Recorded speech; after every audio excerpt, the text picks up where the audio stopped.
Hello, this is John, host of the Prepared Mind channel. From the time I started doing these videos about 3 years ago, in fact it was 3 years ago in December, I think December 8th or something like that. Anyways, I've been doing these videos. People say, John, where's the best place to be when shit is hitting the fan? Where should I go? What should we do? Right? Where? Location, location, location. And this has started some of the best and most productive conversations and debates that YouTube has on shit hitting the fan. You know, where to be? Is it personal taste, or is there really a place that is most advisable? Well, you know, I've lived in the Bay Area in California, over in the Sacramento, and then the Sierra foothills. I've lived up and around the Sierra Nevadas all over. I've been on the East Coast, down south in the LA Basin and San Diego. I've been around a little bit and been to Florida, you know, just been everywhere, but I've gotten a good look at this nation. And I've gotten a good look at the people. I've been around a lot of people, kind of realized exactly how screwy they all can be. So, you know, where do you want to be? I think it's based on the question, what your personal tolerances are. What is your personal tolerance for temperature, for the amount of people you want to be around? You know, people represent the single greatest threat. If there's going to be societal collapse, chaos, people are your single greatest threat. If you eliminate people out of the equation, the next thing that's going to get you is nature. Nature itself will get you. So that gives us an idea. All of us have an idea. Where do you want to be?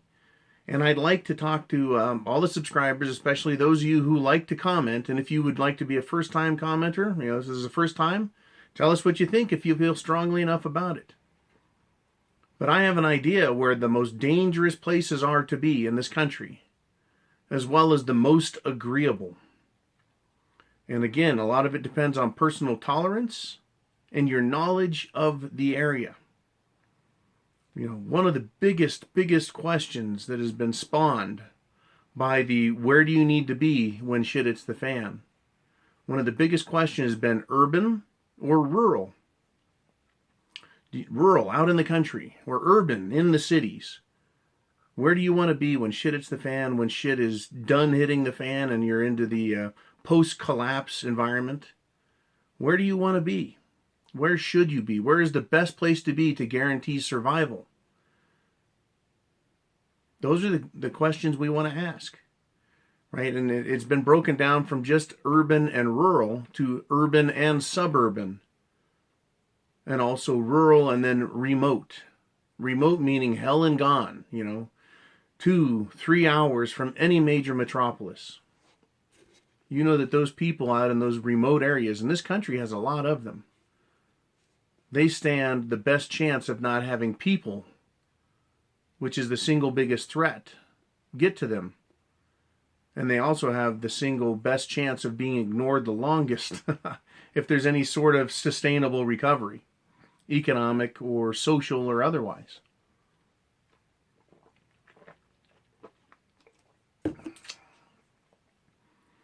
Personally, I've enjoyed rural living, small cities, the best.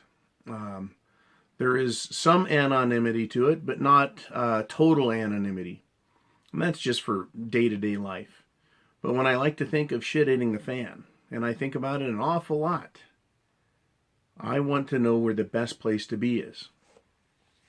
So, you know, I do not like places like the entire eastern seaboard. And there's areas along the eastern seaboard that are not heavily populated, like a serious urban center. And then there's a lot of places that really are very, very dangerous. There's a lot of area along the Gulf Coast that I believe are very hospitable and habitable and will provide a good place to live. But it's a type of environment that will eat you alive. So you may not have the problem that people have or present, but you're going to have a whole lot of other things. So I guess I could pull out the map and I can point to it and we can have a couple good laughs. Take a peek around at the good old US of A. I got a couple different colors here. Couple different colors. I feel like Bob Ross. A little bit of purple and blue and red. Gonna smoke a doob. There we go. There's a picture of the good old US of A. Let's start with what I know about the old East Coast. Okay, got the whole East Coast here.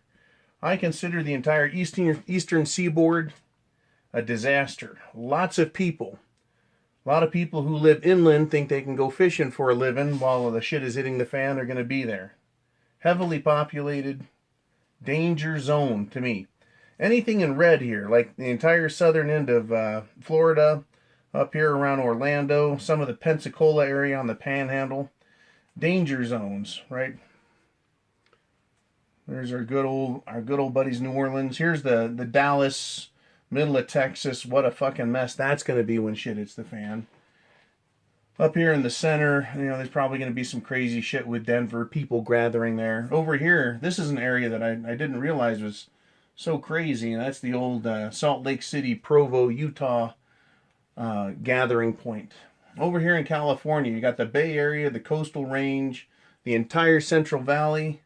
That is Death Ride 5000, right? The LA Basin, that is going to be a smorgasbord of hell when shit hits the fan. Down here in San Diego, you got Las Vegas is going to be completely and totally fucked.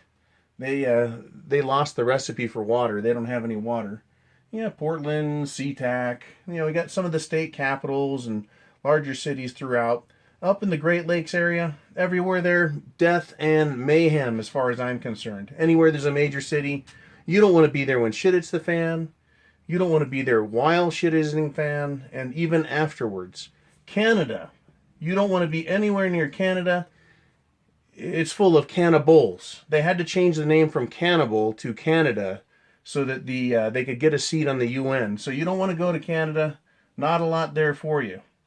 Mexico, once again, skull and crossbones in Mexico. That's dangerous down there. They like white meat. You guys go there, they're going to eat you. Oh boy.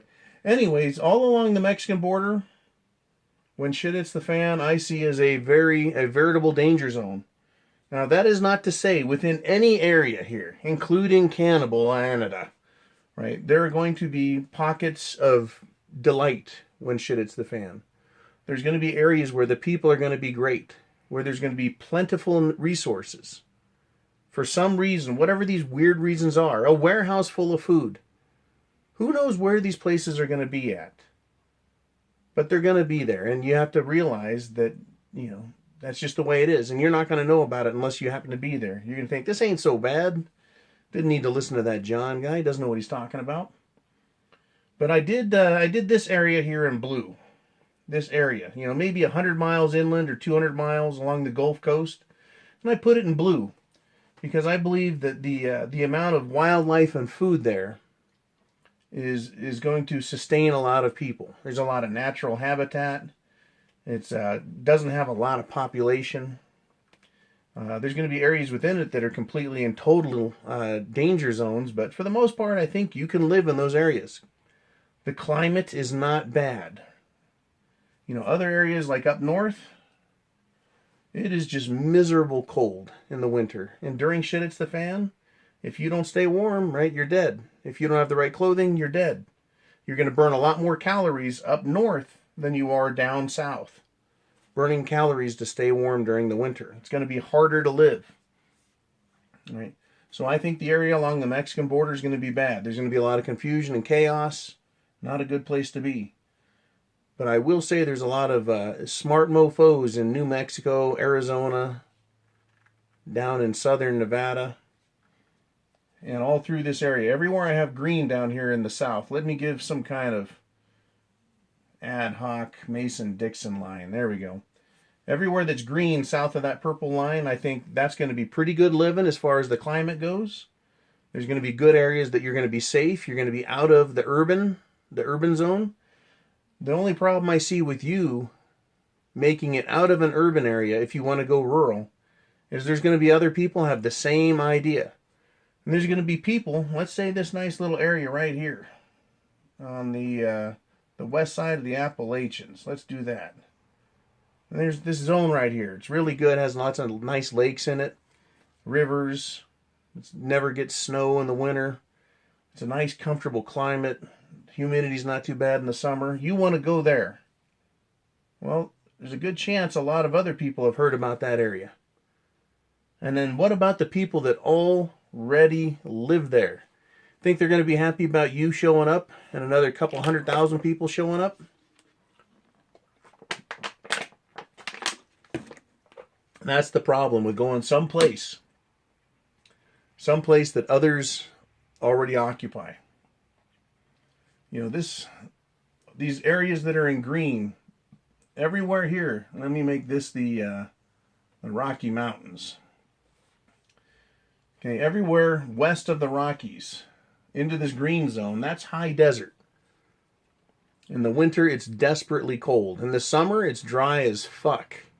There's a lot of water in that desert. This myth of deserts being without water, that comes from someplace else. There's a lot of rivers that run through here.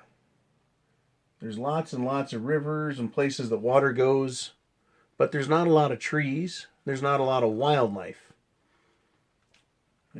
As a result, there's just not a lot to eat there. So if people were to flock there, you know, you're going to have a hell of a time sustaining yourself up in this northwest quadrant. All the green areas are good to be in because they're low population density. They do have some growing zones for farming, agriculture. There is some wildlife, but you can't count on that. Very rough zone. Let's take a look at this zone down here. We talked about this one. This green zone in here, east of the Rockies. Good climate. A lot of relatively low population density. But also a lot of people that don't want you to be there if that's not your home. It is more heavily populated than out west, this quadrant down here. You're going to have a lot more social interaction issues down in the south. That's just my opinion. Up north here, through the Dakotas and then Minnesota and Wisconsin, the north, and then all the way, I would say, through this section here. I don't know what you want to call that, the Ohio Valley and everything west of the Appalachians. It's also going to be very, very cold in the winter. There are areas that have good natural resources, good times to grow things, but there's a lot of population, a lot more density up in there. People are not going to be happy to see you. And I guess I'm painting a pretty gruesome picture. I'm talking about don't be here, don't be there, that's okay, but, you know, this isn't good, and they'll eat you up north, and up here, you know, you can only eat so much beaver, you know, and it's going to be up around the Great Lakes, you're screwed. Basically, I think I've laid it out. When shit hits the fan, you're screwed. There's really no place to go that's any good.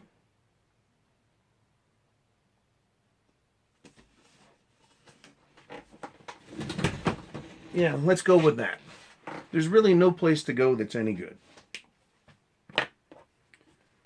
You've got to decide for yourself. Whatever place you have in mind. When shit hits the fan, can you make it from where you're at to where you want to be? When you get there, do you have a place to be? Or are you going to be sharing it with 1,000 other people? Or are the people that already live there going to want to kill you? Right? Are you prepared for the environment, the climate that you're going to be in? With clothing and with food? When you get there, if you manage to live through the first 3 months of shit hits the fan and you get to the post-collapse environment, the PCE, when you get to there, are you going to be able to survive long term? Because let's face it, we can all only store so much food for so long. And if you're going to bug out to some other location, you can only take so much food with you. You know, so what are you going to do? You know, that is your choice to make. Where do you want to be? Where not to be when shit hits the fan? Being in the cities? Not a lot of gardens there, not that'll support millions of people. Not a lot of wildlife. I imagine the most common meal that's going to be had after the month and a half of shitting the fan is going to be this meat called long pork. Not a pretty picture. So I recommend really sitting down and putting pen to paper. And I really would recommend this. Put on one side ideal and unideal. Put down 2 or 3, maybe 4 places you think would be the best bets for you. The best places to go. And then break it down the other way. Which one is the most likely you can get to in a serious emergency? Be realistic about roadblocks. Be realistic about what people are going to do. Are you going to be allowed to travel, or are people going to stop you and turn you back and keep you out of their neck of the woods, in a manner of speaking?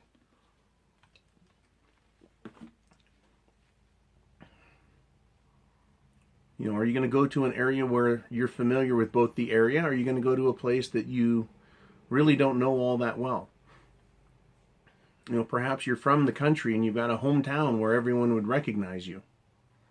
That might be good, but then again, if you were to go back there, people might think you're a city slicker, and therefore unknowledgeable about anything useful, and they would have nothing to do with you and make your life all the more difficult because of it. Where you don't want to be is everywhere. And where you want to be is likely going to be nowhere when shit hits the fan. You're not going to want anything to do with it. I don't care how hard you are militarily. After a week of that shit, you're going to be tired of it.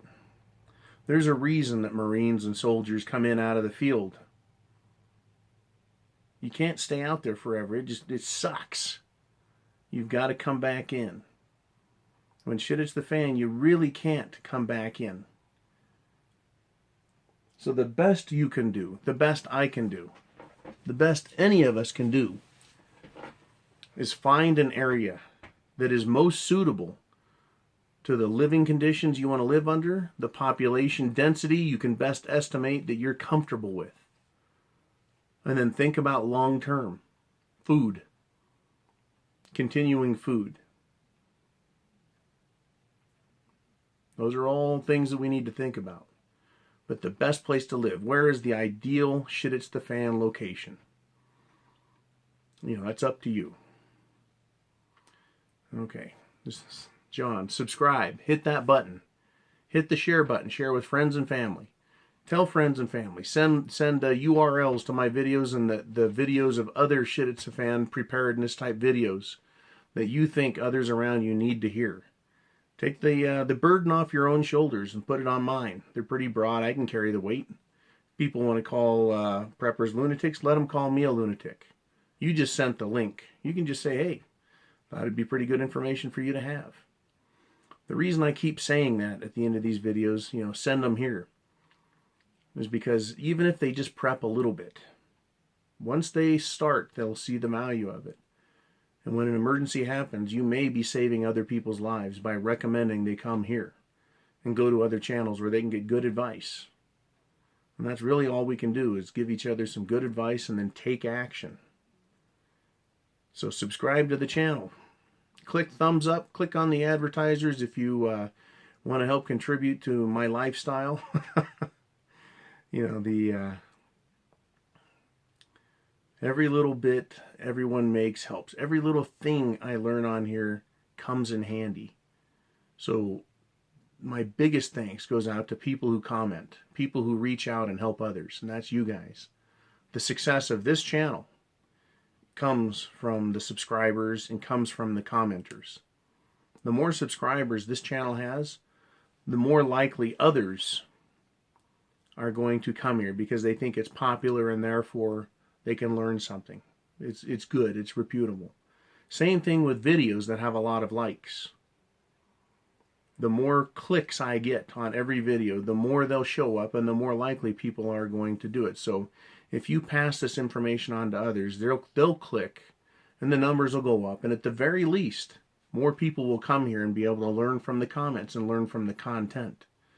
And that's really what I'm doing here. That's the purpose of all this, why I've done it for 3 years, why I've been a prepper since the 80s. You know, why I joined the Marine Corps is to help others, to defend this nation, to defend the Constitution and freedom. Freedom.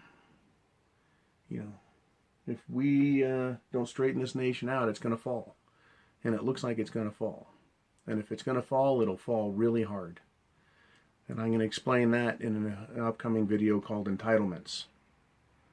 Entitled Entitlements. Anyways, this is John, host of the Prepared Mind channel. I want to say Godspeed to you. Semper Fi. And chance favors the prepared mind.